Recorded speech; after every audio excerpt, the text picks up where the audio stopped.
Dracula Unleashed, Day 2. So, carrying on where we left off before, we're going to take a carriage to our lovely Anisette's house and see how she's doing this fine morning. Where will Betsy here be taking us today, sir? Actually, just to be safe, I'm actually going to save this. We're going to say Day 2. Perfect. We're going to get rid of these carriage noises because I don't want to have the carriage on as I go back and forth.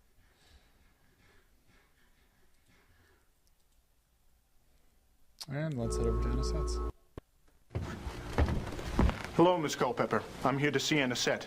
I'm sorry, Mr. Morris. It's late and she's in bed, where all decent people belong.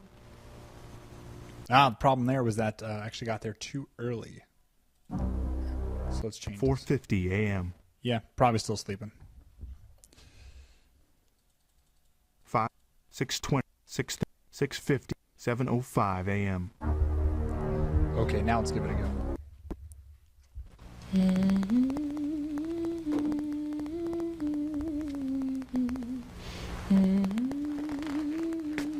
Oh, Alexander, I'm so happy you're here. Anisette, how are you? I'm fine. But I'm worried about Juliet. She's so pale and has said such strange things lately. She has even taken to sleepwalking. How are you, Juliet? I'm doing well. I had another dream, and now that you're here, I must tell it to you both. I saw Andrew again. Oh? Yes. He told me that he is happy now, that he is finally at peace. His worries and troubles are no more. And then we hugged. And he said that you needn't worry, Anisette, that he is watching over you. I believe he is in heaven now. That's beautiful, Juliet. Yes, but it's so odd. Father never showed affection to me. I know that he loved me, but I can't think of the last time he said so, much less hugged me. But he is free now, Anisette, free from pain. He flies with the angels. He is free to show his love.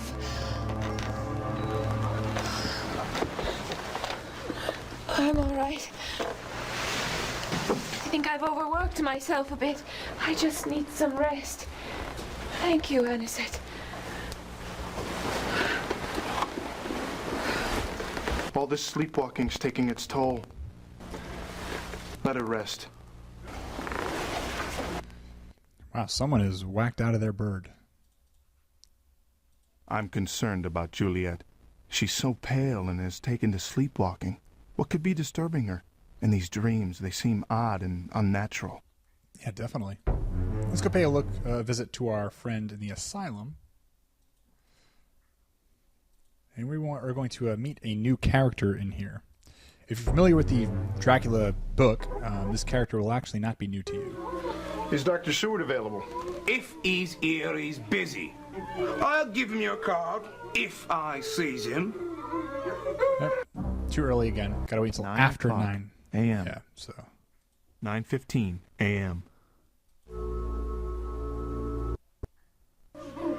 there we go. Here's one of the reasons I could not meet with you yesterday. A number of our patients have been keeping me busy, but none more so than he. It's over! All my life's over! No way out! No, there's no way out! Good Lord, I believe he has actually gotten worse. Life, life, the blood is the life! My lives, all the lives! But it's here, here! I tried, but no good. It's come back. The blood is the life! The blood is the life! Good God, Doctor. Do you always let animals roam through the patient's rooms? Well, how did you get a hound in here? It's here. The blood is the life. The blood is the life. Strange, the tracks seem to go from the window to the bed and then back again. Well, I don't see how Renfield could have made them. There's no other mud in the room. Never underestimate the mind of the insane, Alexander. I've known Renfield to be capable of... What? What is it, Doctor? What? Oh, nothing. But it really is time I got back to work.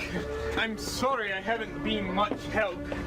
wanted information about your brother, and I'm afraid I can't tell you anything. However, I believe my old mentor may be of some help. Dr. Abraham Van Helsing. Huh. Dr. Van Helsing. So we learned about Renfield, who was Dracula's assistant in the original book. Dracula kind of possessed him to help him his out. position. Working with lunatics like Renfield is not a pleasant occupation. Whatever could that poor fellow mean? The blood is the life. And then the other character will come into play very shortly. So what do we need to do now? We need to head over to the telegram office and give a letter to Van Helsing. So we're essentially going to try to summon him over.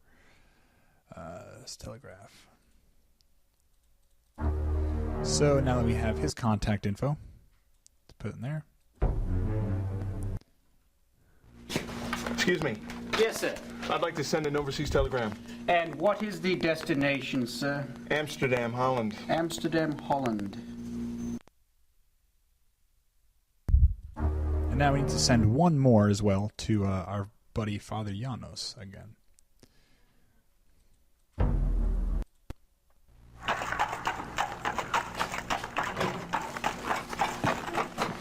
I'd like to send an overseas telegram, please. And what is the destination, sir? Bistritz. Bistritz. In Romania. In Romania. Okay. So yesterday we received that rose. We went to go visit Anisette and Juliet. So we know Miss Harker likes roses, right? So why don't we go pay her a visit? You know, she mentioned that point before where she had pricked her finger on the rose. So let's go do that. Rose in hand. Perfect. I'm sorry, but Jonathan is not here. Oh, well, perhaps later. Well, pardon my curiosity, but are you going somewhere? Well, Quincy is going to visit his grandmother. Oh, well, during the holidays? It's been so long since she's seen him. And the country is lovely this time of year. Oh, I'm sure she'll be glad to have them. Grandparents thrive on the smiles of their grandchildren. I'd like to thank you for your gift to Anisette. The cross was very nice. Cross? Oh, yes. An old family heirloom. I hope it comforts her. In exchange, may I present you with this? Oh, I thank you, Mr. Morris. Alexander, I'd like to talk to you tomorrow at Mr. Bowen's funeral. Very well. I mean, you could tell me right now, but I guess not. I spoke with Mina Harker today. She was polite, but I could tell she was troubled. They are sending little Quincy to his grandmother's, and I believe Mina already misses him. I wonder what she wants to talk to me about at the funeral. I wonder why they could want to be sending him away. Let's go back to that bookstore we paid a visit to yesterday. See if he knows any more information. Ah, Byron. Very good. That will be £1. Very well. My, what an interesting handkerchief. Oh, it's just a bit of cloth I found. Perhaps you can tell me something about it. Afraid I can't help you there, but you might try the university. They have all sorts of scholars who can illuminate it for you. Here, let me help. Oh, thank you. It's just a minor cut. It's never minor where blood is concerned. Weirdo. Horner could not help identify the cloth, but he recommended I try the university. I'm afraid I disturbed him when I cut my finger. The sight of blood must make him nervous. Okay, so we have a little bit more information now. So we should go to Jonathan Harker at his office. So we need to convince him of our resolve. So we're going to bring Quincy's knife with us to show him that we're serious. Let's take this. So it's not Quincy, his son. It's Quincy, my brother. So Harker office.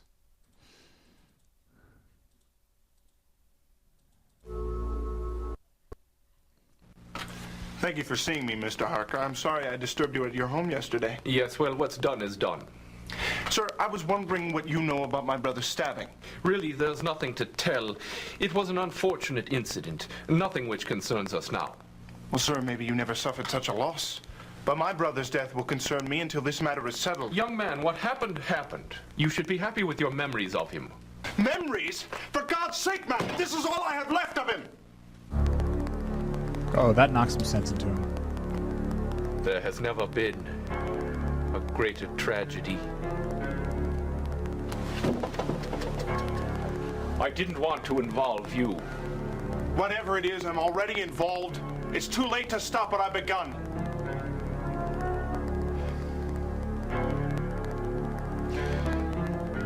Tonight. Come to my house tonight. But leave me now. Huh. So it sounds like we're going to learn a little bit more. And what's everyone, like, off-putting what they're going to say? Like, come visit me at some other time and we'll talk. It may have taken a trip to his office, but I think I finally got through to that Mr. Harker. I wonder why he's so evasive. Now maybe with his help I can get to the bottom of what happened to my brother. Yeah. So also, you notice we went to the newspaper stand yesterday. Let's go pay a visit today and find out what other information we can learn from this. Some of these grisly murders. News ain't pretty today, Gob. There's been another murder. When will they catch the fiend? But this one's different. A lady was found. She still has her head, but not a drop of blood. Horrible. I bet the fella that's been doing this didn't have time to finish the job. The odds closing in on him. Just a matter of time now. Okay. Let's see what articles we found. I purchased a paper and clipped out some rather interesting articles. Obituary on 28th of December. That's 10 days after my birthday. 3 months of mourning. Honorable Andrew Bowen, age 54, survived by his daughter Anisette, our soon-to-be wife. 19. Wow, people were getting married young back then, huh? So that seems to be one thing. Does he say something? I don't know. Police suspect foul play in St. Pancras' death. Murder strikes again as the body of Mary Blythe, 27, was found in St. Pancras at 9 a.m. Miss Blythe, a seamstress for Caxton & Sons Clothiers, was discovered by one of her co-workers as the shop opened for business. The police report indicates cause of death as extreme blood loss. Unlike recent murders, the body was left intact. Investigators believe that the murderer may have been interrupted before he could complete his gruesome task. Miss Blythe survived by her mother. Okay. Well, that seems good enough for me for right now. Let's get out of here. So we're going to go to the university. We're going to speak to the professor. Let's give him that cloth that we received before. So 2 cloths. London's weather makes a handkerchief indispensable. And what's this one? This is the strange white cloth I found in Andrew Bowen's hand. Let's put this in our hand, and let's go to the university.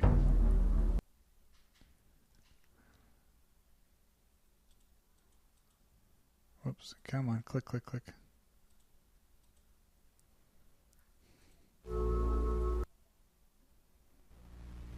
Can we learn about this Interesting cloth? pattern. Yes. Those beautiful designs. Roses, I believe. What? Oh, my. Uh-oh. This cloth is over a century old. Where did you get this? I found it at my fiance's house. Well, I simply must study it further. You must let me keep it and telegram you with the results of my research. You simply must. I wonder how he knows it's 100 years old.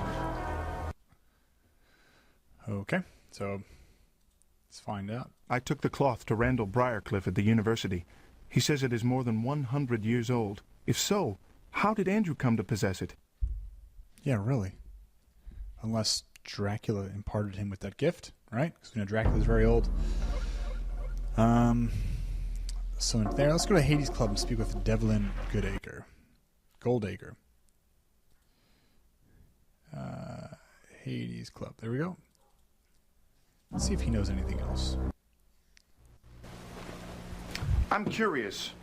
Are you the Goldacre of the Goldacre and Horner bookstore? Yes? Why does that interest you? Been doing some reading in the faint hopes of becoming cultured?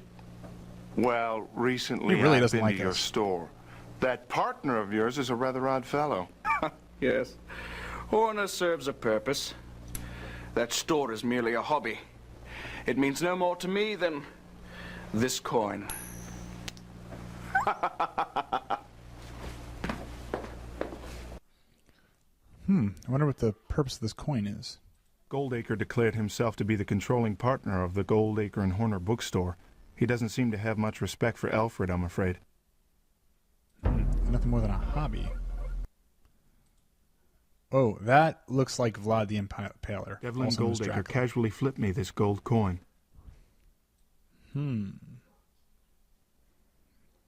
Okay. Let's pay someone else a visit. Let's go to Arthur Holmwood and see what he's doing. So Holmwood residence. There we go. Alexander, so good of you to join us at this sad time. Would you care for some tea? No, thank you. I'm very sorry about your driver. I wish that there was something that I could do. No more than I wish I could do something for Anisette. Such a sad night. We've not had such sorrow since your brother passed away. You know, I never did discover the circumstances surrounding Quincy's death. You would have been proud. While on our travels, we were beset by common criminals. Quincy sought to defend us and was cut down for his heroism. He was a good man, your brother. His death meant more to me than you know.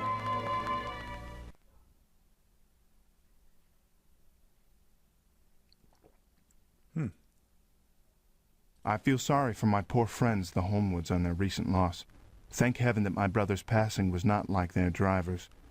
Arthur's explanation of Quincy's death seemed to make sense. Why is Father Janos so concerned? Yeah. Why is he so concerned? Well, maybe because everyone's dying around here, and we seem to be the only ones who are not caring. So let's take this coin, put it in hand, and let's go to the university again. So we know, like, the university seems to be a place where we can get things looked into, or at least investigated a bit.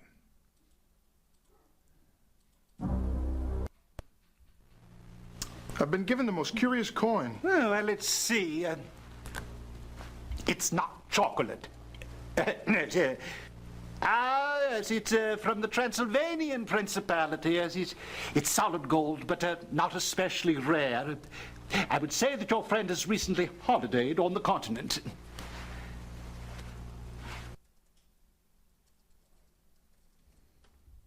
Okay. So, not much information. Briarcliff said that the gold coin Devlin gave me is from Transylvania. Intriguing. Oh, who do we know is from Transylvania?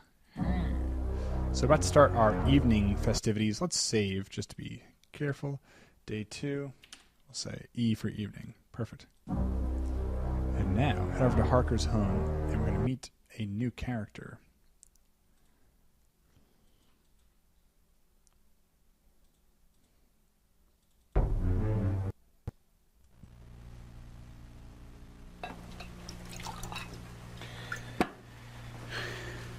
And who be this? Professor Van Helsing? This is Alexander Morris, brother of Quincy Morris. How do you do, sir? I am very glad to meet you. If you be Quincy's brother, then your friend I am. Consider it so. Thank you. Let me say likewise, sir. Yeah, good. Jonathan is telling me you have a certain knife. May I see it? Yeah. Quincy's knife. Sir, I wish to uncover the truth about Quincy's death. I am telling all to you now, but first, sit. I'm sorry you've waited so long, but the truth is unbelievable. Miss Mina, speak true.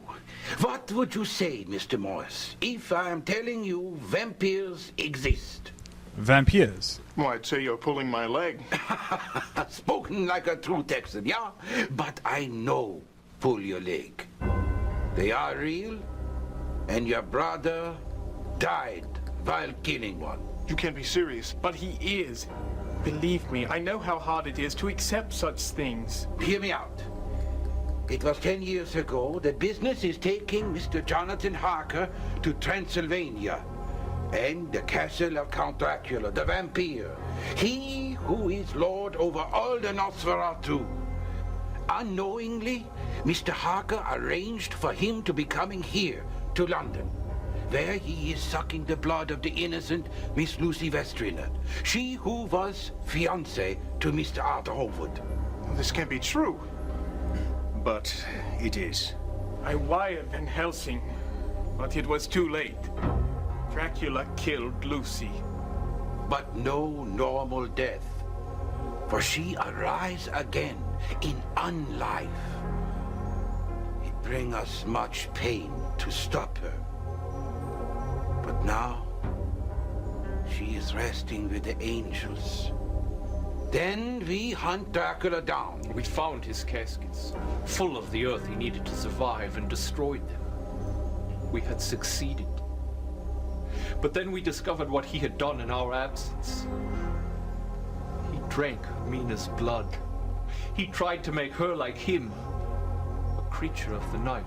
But it is too late for him, and he must flee back to his castle across the sea. We are giving chase. Miss Mina's very soul is depending upon us. We finally catch him, and there your brother is plunging this very knife into his breast. Such a victory. But no. Quincy is suffering terrible wounds at the hands of Dracula's gypsy servants. His last words are having no regrets. This is also impossible. This may help you. So it sounds like he's of those trying times. going between his accents. It's like, I have no regrets. I can't tell what he's supposed to be. I believe there is vampire walking the streets again. It is responsible for the murders. I know something of this.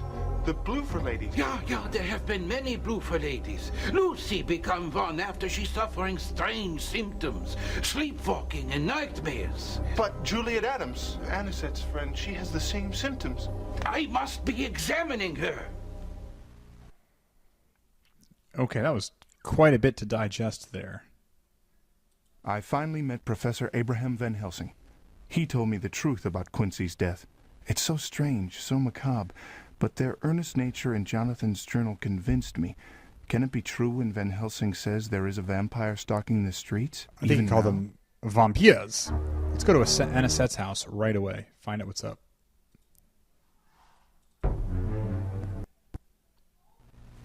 Anisette, I'd like you to meet Professor Van Helsing. Very lovely girl. You are having my deepest sympathy on your recent loss. You're very kind, sir. Please, when is the funeral? 10 o'clock in the morning at St. Joseph's Cemetery. I will be there. And this is Dr. John Seward. Pleased to meet you. And who be this? Another young, lovely girl. Mine is making an old man's heart feel young again, yeah? Oh, sir. Professor Miss Juliet Adams. Oh, a lovely name. You will forgive me, Miss Adams, but as a doctor I must be speaking bluntly. You do not look well for one so young. May I be examining you as a doctor to a patient? Really, I feel fine. Dr. Van Helsing is the top in his field. You can trust him. All right. Give a look. Let's see what he discovers. Everyone's singing that same song.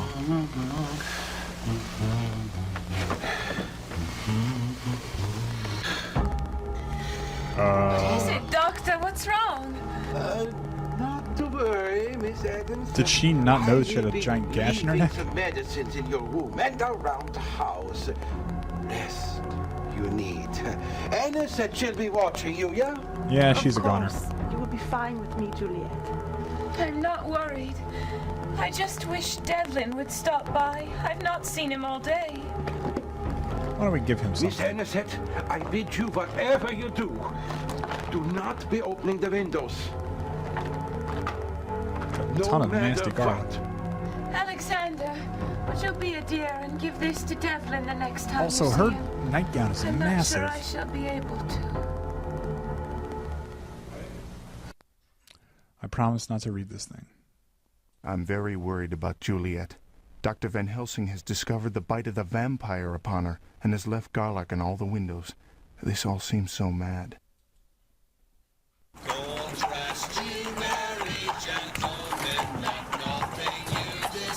Just some automatically How triggered bad is scene. it, Professor? She is bit by the vampire, but not so bad as to die yet. If she is bit again... I cannot believe it. It is too much like Lucy's ordeal. Yeah, but this time we know what it is. Come, you and I return to the asylum. We let Alexander go rest, yeah.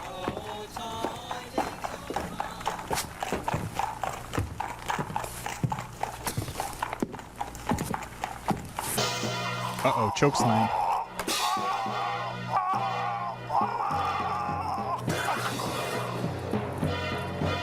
Professor, if you had come... You're all right now, Mr. Morris. The creature has fled. I owe you my life, sir. I wonder, did you happen upon her by accident? Or did she wait for you?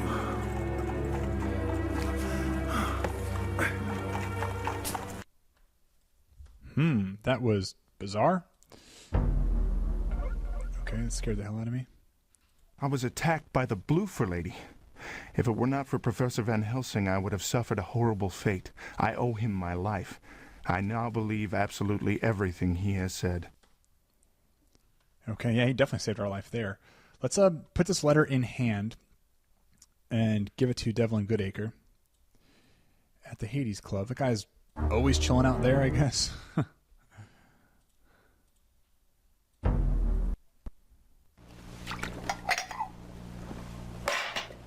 He's hammered.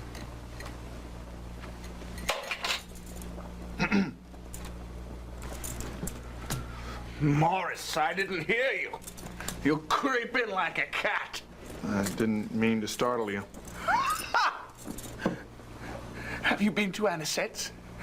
Is Juliet there? How is she? She's ill. But she did ask me to give you this. Oh, poor Juliet. Her world revolves around me. Why, I don't know. I love her. I would do anything for her, even die. It's me that's done this. I was in control, but now it's all slipping from my grasp. People fall asleep so easy in this game. What is going on? He dropped something for us. See what it was. Devlin Goldacre was drunk when I saw him. It's obvious he loves Juliet, yet he doesn't visit her. He seems to be grappling with some mysterious problem. I took a ring of keys he dropped. Alcoholism? I suspect I know what they open. Hey, keys. Devlin Goodacre. Horner and Goodacre bookstore. Think I know where these go. So, okay, let's go to the bookstore and learn something interesting. So we need to put those keys in our hand, though.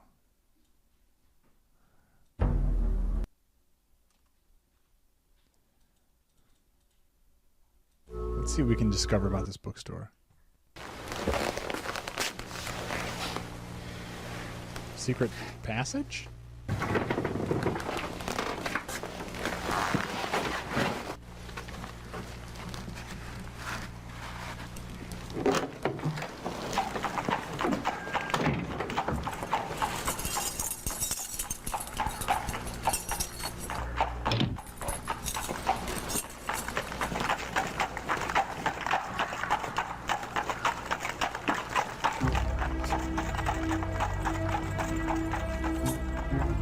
Gotta flip our keys just to show them that you got them.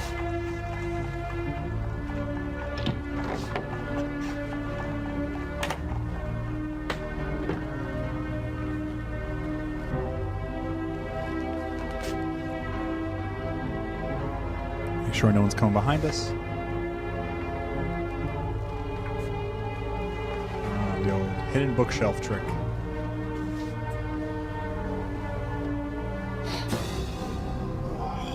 Blood. Okay, that's weird. Also, how does he know it's blood? Some kind of European language. What's this? Interesting. Yep, we had best take this. Let's see what he has to say in his journal. As I thought, Horner's up to something strange. I wonder what's in that doctor's bag of his. Perhaps the manuscript I found can shed some light on what's going on, but first I must find someone who can translate it. Let's go over to the Saucy Jack and see what they have to say there. Alright, always good stuff going on in nightlife in the bar. Oh, Bill went out into the night ahead and over bed. He saw a pretty woman in white dress as the day she wed.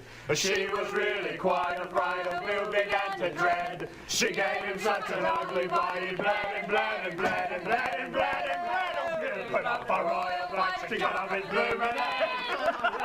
That's a rather tasteless song. Oh, don't be too harsh on them. Uh-oh. They's frightened.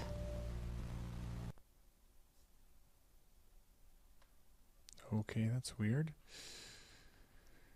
I heard the regulars at the Saucy Jack sing a grisly song about the Bloofer lady. They may have been laughing, but their fear was apparent. Wonder what happens if I have that manuscript in hand when I go there.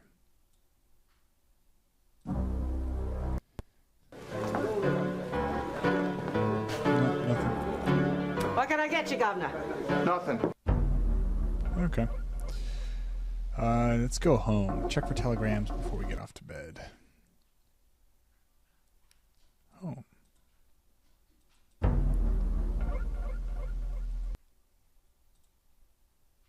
Father Janos.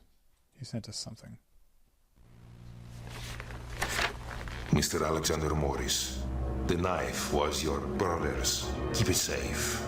Beware the evil. Beware the vampire. Guard yourself well, Father Janos Corzeni. Vampire? He, seems unsure at that point. He's like, vampire, what is this? Like, buddy, where have you been for the last day? We're going to go to sleep and start day 3 in just a moment.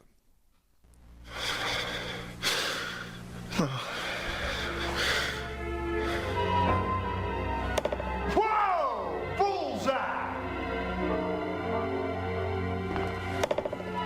Quincy? But you're dead. Look at you now, little brother. All grown up. This calls for a drink. Why don't you belly up to the bar? This can't be. This can't be!